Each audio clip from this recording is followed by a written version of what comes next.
அடுத்தப்புறமா என்னன்னு பார்க்கலாம். இப்போ ஆல்ரெடி நீங்க பார்த்துருப்பீங்க. நம்ம முத்து, மீனா பார்த்தீங்கன்னா, போலீஸ் அரெஸ்ட் பண்ணி கூட்டு போனாலும் பார்த்தீங்கன்னா, அண்ணாமலை போய் வந்து காப்பாத்தி கூட்டு வந்துடுறாரு. இருந்தாலும் அந்த சீதாவோட செயின் கிடைக்கணும் அப்படின்றதுக்காகவும், மீனா எப்பவும் போல வீட்டுக்கு வரணும் அப்படின்றதுக்காக முத்து வந்து திருப்பியும் அந்த இடத்துக்கு போய் கஷ்டப்பட்டு முத்து, மீனாலாம் ட்ராமா ப்ளே பண்ணி, அந்த பொம்பளைய வந்து வசமா வந்து சிக்க வச்சுடுறாங்க. சிக்க வச்சுட்டு போலீஸ்ல புடிச்சு குடுக்கக்கூடாதுன்னா, ஒழுங்கா வீட்டுக்கு வந்து உண்மைய சொல்லு அப்படின்ற மாரி முத்து வந்து கூட்டிட்டு போறாரு. இதெல்லாம் தான் அடுத்த ப்ரோமோவா கொண்டு வராங்க. இப்போ வீட்டுக்கு போனதும் பார்த்தீங்கன்னா, விஜயா வந்து மீனா எதுக்கு வந்தா அப்படின்ற மாரி கேட்டுட்டு இருக்காங்க. மீனாவோட ஃபேமிலியுமே அங்க தான் இருக்காங்க. நம்ம முத்து பார்த்தீங்கன்னா, அந்த ஜோசியக்கார பொம்பளைய கூட்டிட்டு வந்து நிரூபிக்கிறாங்க. இது எல்லாமே வந்து திருட்டு பொம்பளை. இந்த பொம்பளை சொன்னது எல்லாமே பொய் அப்படின்ற மாரி எல்லா விஷயத்தையும் பார்த்தீங்கன்னா, முத்து அந்த பொம்பளை மூலமா வந்து ப்ரூவ் பண்றாரு. உடனே அண்ணாமலைக்கு ஒரு கேள்வி. யார் சொல்லி எங்க வீட்டு பொண்ண வெளிய அனுப்புன? உண்மைய சொல்லு அப்படின்ற மாரி விஜயா, அண்ணாமலை 2 பேருமே கேட்டுட்டு இருக்காங்க.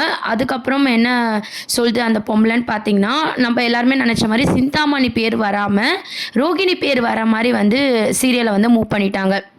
ஸோ ரோகிணி சொல்லி தான் மீனாவுக்கு இந்த மாதிரி நடந்துச்சு அப்படின்ற மாதிரி எல்லாரும் நினைக்கிறாங்க. மனோஜ் கிட்ட சொன்னது வேணால் ரோகிணியாக இருக்கலாம். ஆனால் மீனா அந்த வீட்டை விட்டு அனுப்பணும் அப்படின்ற போட்ட பிளான்லாம் பார்த்தீங்கன்னா சிந்தாமணி தான். ஆனால் ரோகிணி பண்ண மாதிரி வந்து கதையை மூவ் பண்ணிட்டாங்க. ஸோ எல்லாருமே பார்த்தீங்கன்னா ரோகிணி தான் இதெல்லாம் பண்ணியிருக்கா, இந்த பொம்பளை அடங்க மாட்டுதே அப்படின்ற மாதிரி ரோகிணி மேலே டார்கெட் போயிடுச்சு.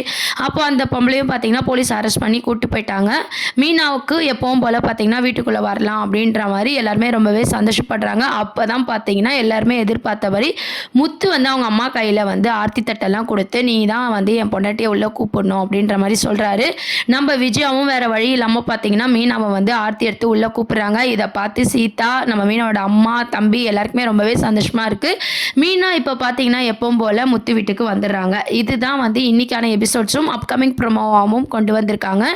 இதுக்கப்புறம் பார்த்தீங்கன்னா அந்த பொம்பளையை அரெஸ்ட் பண்ணி கூட்டு போனதுனால ரோகிணி தான் இதெல்லாம் செஞ்சா அப்படின்ற உண்மை தெரிஞ்சதுனால ரோகிணி கிட்ட இன்னும் வந்து முத்து, மீனா கோவமாக நடந்துக்க போகிறாங்க. ரோகிணி எவ்வளோ சொன்னாலும் மனோஜும் இதுக்கப்புறம் நம்ப போகிறது இல்லை. இதுக்கப்புறம் கோச்சியில் தான் வரப்போகுது. இந்த மாதிரியான திருப்பங்கள் தான் வந்து சிறகடிக்க ஆசையில் வந்து கொண்டு வர போகிறாங்க. இதெல்லாம் தான் அப்கமிங் ப்ரோமோவாக இருக்குது.